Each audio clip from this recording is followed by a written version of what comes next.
اس کا جو امیر ہیں انہوں نے اس کی نماز جنازہ پڑھائی تھی، اور ابھی موجودہ مفتی کفایت اللہ وہ امین اللہ کو جو یہ جو ٹارگٹ کلنگ کا نشانہ بنے ہیں، ان کا تعلق انہی گروپ سے تھا، اور یہ اسی کلعدم تنظیم سے تعلق تھا ان کا، جن کو ابھی حال ہی میں جن کی ٹارگٹ کلنگ ہوئی ہے وہ بھی سانحہ سلیم خان رحمۃ اللہ علیہ کے اس میں قتل میں ملوث تھے۔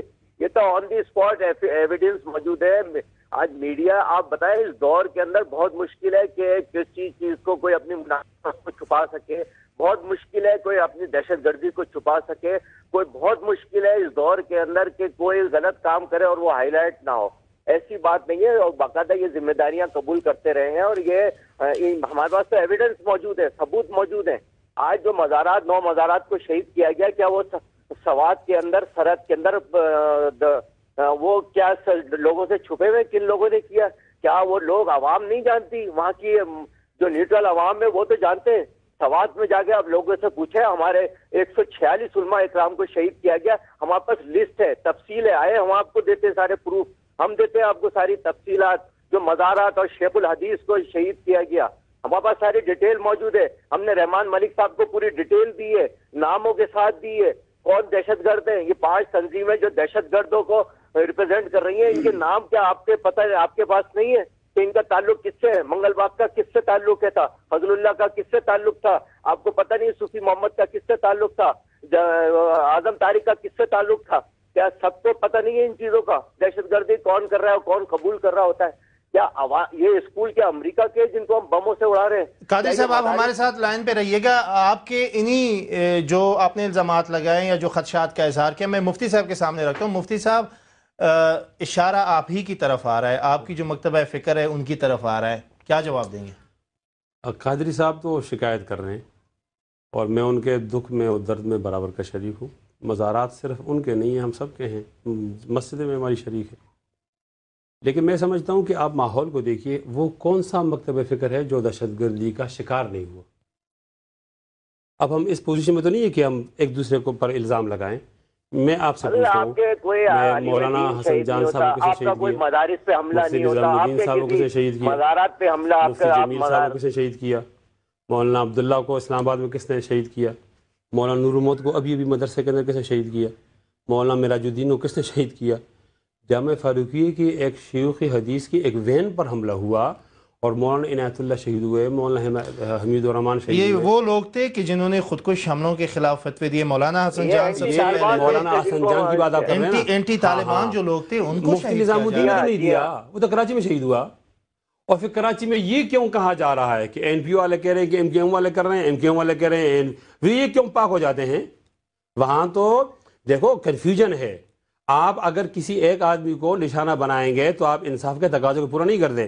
یہاں بلیک واٹر موجود ہے، اس کو کیوں معاف کیا جاتا ہے؟ شوکت مفتی صاحب میں آپ سے بات شروع کروں گا۔ بلوچ نیشنل آرمی کو کیوں معاف کیا جاتا ہے؟ یہاں را کے ایجنٹوں کو کیوں معاف کیا جاتا ہے؟ مفتی صاحب میں آپ کی طرف آتا ہوں۔ شوکت، ایک بات مکمل ہونے دو۔ موساد اور خاد والوں کو بریک لیتے ہیں، اور بریک کے بعد آ کر ہم مفتی صاحب سے بات شروع کریں گے، اور یہ جاننے کی کوشش کریں گے کہ مولانا حسن جان کا جو فلسفہ تھا وہ یہ تھا کہ دہشت گردی اس وقت جو ہو رہی ہے، خودکش حملے جو ہو رہے ہیں، یہ حرام ہے، اس لیے ان کو شہید کیا گیا۔ مفتی صاحب آج ان دہشت گردوں کی ڈکی چھپی حمایت کر رہے ہیں، کیا یہ مولانا حسن جان کے اس فلسفے کی مخالفت تو نہیں ہے؟ کیا اس مولانا حسن جان کی روح کو تکلیف تو نہیں پہنچیں گی؟ یہ بنیادی سوال ہے، اور یہ ہم ان سے ہمارا جج غیر جانبدار ہو گیا ہے۔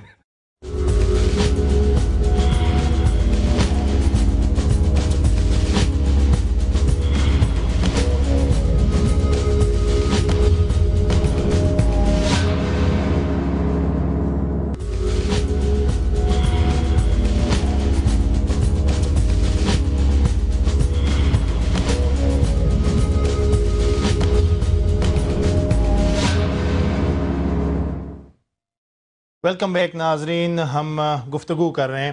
مسئلہ ہے اس وقت کہ مساجد کو، مزارات کو مسلسل نشانہ بنایا جا رہا ہے، اور ہم دیکھ رہے ہیں کہ یہ سلسلہ نہ صرف خیبر پختونخوا میں قبائلی علاقوں میں بلکہ ملک کی طول و عرض میں جاری ہے، اور ہر ہفتے اس طرح کی خبر آتی ہے کہ فلاں مزار، فلاں جو صوفی شاعر ہے، صوفی بزرگ ہے، ان کی قبر کو نشانہ بنایا گیا۔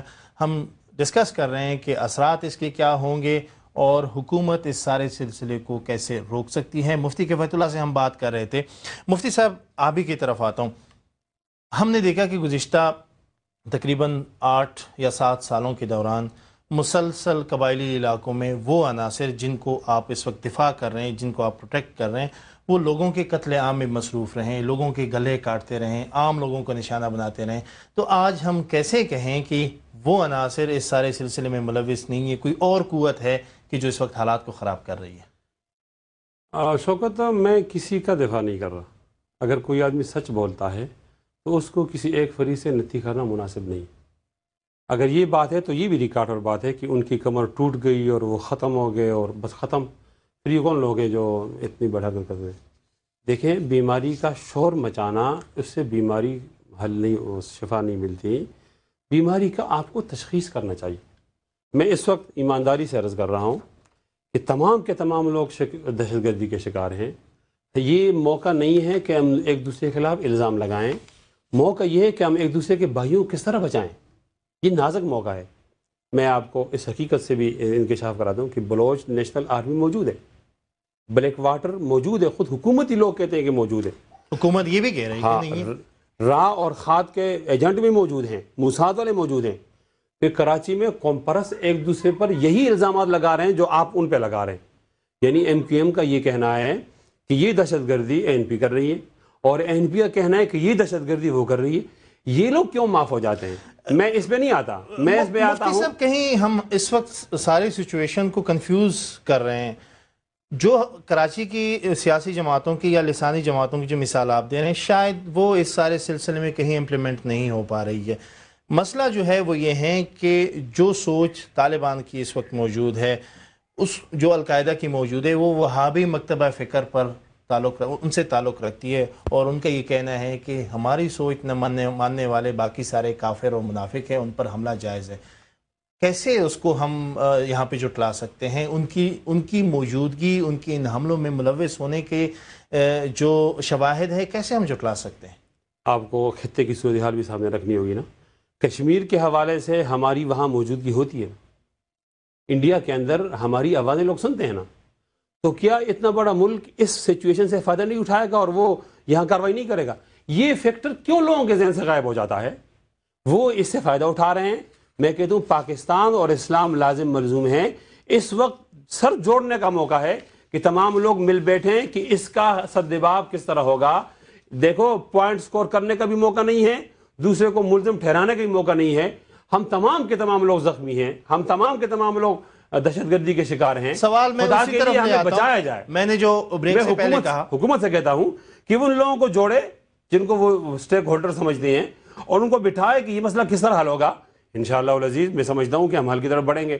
اگر ہم اسی میں لگے ہیں کون ہے اور کس طرح ہے، کس نے کیا، تو میرا خیال یہ افسوس اس بات پہ آتا ہے کہ وہی لوگ نشانہ بن رہے ہیں جو دہشت گردی کا، وہی لوگ نشانہ بن رہے ہیں جو طالبانائزیشن کی مخالفت کرتے رہے ہیں۔ مولانا حسن جان کی آپ نے مثال دی۔ مولانا حسن جان بھی وہ شخص تھے کہ جو طالبان کی موجودہ کوششوں کو، موجودہ سرگرمیوں کو حرام قرار دے رہے تھے۔ کہ مفتی صاحب، آپ طالبان کا دفاع کر کے، ان کو پروٹیکٹ کر کے مولانا حسن جان کے اس فلسفے کی نفی تو نہیں کر رہے؟ مولانا حسن جان کی رائے اکیلے نہیں تھی، ہم سب کی یہی رائے ہے، میری بھی یہی رائے ہے، مولانا فضل الرحمان کی بھی یہی رائے ہے۔ آپ کس طرح ان کو الگ گنتے ہیں؟ ہم نے ابھی علماء دیوبند جمع ہوئے جامعہ اشرفیہ میں، اور 3 دن اجلاس رہا، خفیہ اجلاس، ان کیمرہ اجلاس، سن رہے ہیں؟ اور اس میں مولانا تقی عثمانی صاحب، مولانا سلیم اللہ خان صاحب، مفتی رفیع عثمانی مفتی اعظم پاکستان، یہ تمام لوگ جمع ہوئے پورے ملک سے۔ 150 علماء جید اہل فتویٰ جمع ہوئے، اور ان کے سامنے یہ بات کی کہ جو لوگ اسلام کے نام پر بندوق اٹھاتے ہیں یہ جائز ہے؟ انہوں نے کہا یہ حرام ہے، یہ ناجائز ہے۔ میں اب میڈیا کے سامنے کہہ رہا ہوں، اور آپ مجھے اس کا دفاع کی بات کر دے ہو، میں کہتا ہوں کہ پاکستان میں اسلام کے لیے بندوق اٹھانا جائز نہیں ہے، اور یہ دہشت گردی اور یہ حملے قابل مذمت ہیں۔ جو لوگ اٹھا چکے ہیں، آپ تو ان کی مذمت نہیں کر رہے ہیں، آپ تو ان کی بھی کر رہا ہوں۔ میں کہتا ہوں میرا موقف جے یو آئی والا موقف ہے، میرا موقف اکابر علماء دیوبند والا موقف ہے کہ پاکستان میں پرامن جدوجہد کی جائے، مسلح جدوجہد نہیں کی جائے۔ جب تو میری زندگی میں خطرہ لاحق ہوگا نا، لیکن ہم جرأت سے کر رہے ہیں، اور ہم پارلیمانی جدوجہد پر اعتبار کرتے ہیں۔ ہم کیبنٹ میں موجود ہیں، مرکزی، ہم صوبائی اسمبلی میں موجود ہیں، ہم قومی اسمبلی اور سینٹ میں موجود ہیں، تو ہم اپنے عمل سے بتا رہے ہیں کہ مفتی محمود یہ کہہ رہا تھا، غلام غوث ہزاروی یہ کہہ رہا تھا کہ یہی راستہ اسلامائزیشن کے لیے ضروری ہے. مفتی کفایت اللہ بھی یہی کہہ رہے ہیں. میں بھی یہ کہہ رہا ہوں یہی ضروری ہے, میں تو خود اس کے اندر ہوں. لیکن آئے روز بیانات تو طالبان کی نہ, حمایت میں میں چھپ یہ رہے ہیں. ضرور بولتا ہوں کہ جھوٹ مت بولو, تحقیق کرو. یا ایھا الذین آمنوا ان جاءکم فاسق بنبأ فتبینوا. بلیک واٹر کو چھپانے کے لیے حکومت اگر طالبان کا نام لے گی تو میں طالبان خود اپنے آپ کو الزام دے رہی, وہ خود نہ, یہ بھی ڈرامہ ہوتا ہے. کسی آدمی کو پیچھے بٹھا دیا جاتا ہے اور کہتے ہیں یہ طالبان. قبلہ یاز صاحب میں آپ کی طرف جاؤں گا. شوکت, بلیک واٹر کو چھپایا نہ جائے. قبلہ یاز صاحب, مفتی صاحب مان رہے ہیں نہیں مان رہے ہیں, لیکن ماضی میں بھی اس طرح کی مثالیں ملتی رہی ہے کہ مختلف مکاتب فکر کے مذہبی مقامات کو نشانہ بنایا جاتا رہا. تاریخی حوالے سے اگر ہم دیکھیں اس سارے خطے میں کیا کہا جا رہا ہے, کیا کہہ سکتے ہیں اس وقت, کیا تاریخ میں اس طرح کی مثالیں ہیں کہ مختلف مکاتب فکر کے جو مذہبی مقامات ہیں ان کو ماضی میں بھی نشانہ بنایا جاتا رہا, وہی سوچ اس وقت بھی کار فرما ہے؟ اس پورے مسئلے کو اگر ہم تاریخی تناظر میں دیکھیں تو ہمیں اس قسم کی مثالیں ملتی ہیں. مثلاً ایران کے علاقے میں, جس کو البرز جو پہاڑ ہیں ان علاقوں میں ایک پوری حکومت بنی تھی, اور وہاں پہ ایک قلعہ تھا علاموت کے نام سے, جہاں پہ حشیشین کی حکومت تھی. اور وہ پھر باطنیہ کے نام سے اس قسم کے واقعات ہمیں ملتے ہیں کہ جید علماء کرام اور سرکاری جو نمائندگان تھے ان کو یہ لوگ قتل کیا کرتے تھے. تو ہمیں تاریخ میں اس قسم کے حوالے ملتے ہیں. لیکن جہاں اس وقت ہماری صورتحال ہے, اس میں شوکت صاحب آپ یہ دیکھیں کہ یہ مسئلہ جو ہے اس کو ہم نے ہمہ پہلو مطالعہ کرنا ہے. اب یہ جو تشدد کی جو کاروائیاں ہیں, یہ کاروائیاں ایک تو مذہبی حوالہ ہے, آپ نے وہابی سوچ کی طرف اشارہ کیا. ایک اس میں یہ بھی دیکھیں کہ اب یہ ایک بہت بڑی صنعت بن گئی ہے, یہ ایک بہت بڑا منافع بخش ایک کاروبار بن گیا ہے. دیکھیں آپ دیکھیں 2 وائس چانسلر ہمارے اغوا ہو گئے, کوہاٹ کا وائس چانسلر, اسلامیہ کالج یونیورسٹی کا وائس چانسلر. دونوں وائس چانسلروں کے بارے میں آپ کو یقین اور دعوے کے ساتھ کہہ سکتا ہوں کہ انہوں نے کبھی یہ تشدد کے حوالے سے یا جو ارہاب ہے, ٹیررزم جس کو ہم کہتے ہیں, اس کے حوالے سے انہوں نے کبھی کسی نقطہ نظر کا اظہار ہی نہیں کیا, بلکہ وہ تو ہماری سرکاری جامعات کے وائس چانسلر ہیں. اس لیے کہ یہ پورا سلسلہ جو ہے یہ ایک اس میں ایسے عناصر بھی آ گئے ہیں کہ جو مذہبی حوالے سے زیادہ اس کو ایک تجارتی حوالے سے, ایک صنعت کے حوالے سے دیکھتے ہیں. کون ہے وہ عناصر؟ یہی طالبان, یہی دہشت گرد جن کے نام سے, دہشت گردوں کے نام سے جو میں آپ کو یہ بتاؤں کہ اس میں اب محض وہ طالبان نہیں ہیں جو 9/11 کے بعد پیدا ہو گئے ہیں, بلکہ اس میں اب بہت سارے لوگ اندر آ گئے ہیں اور انہوں نے طالبان جیسی پگڑی اختیار کر لی, طالبان جیسی داڑھی رکھ لی, دعویٰ کر لیا کہ وہ بھی طالبان ہیں. یہ اب ایک صنعت بن گئی ہے.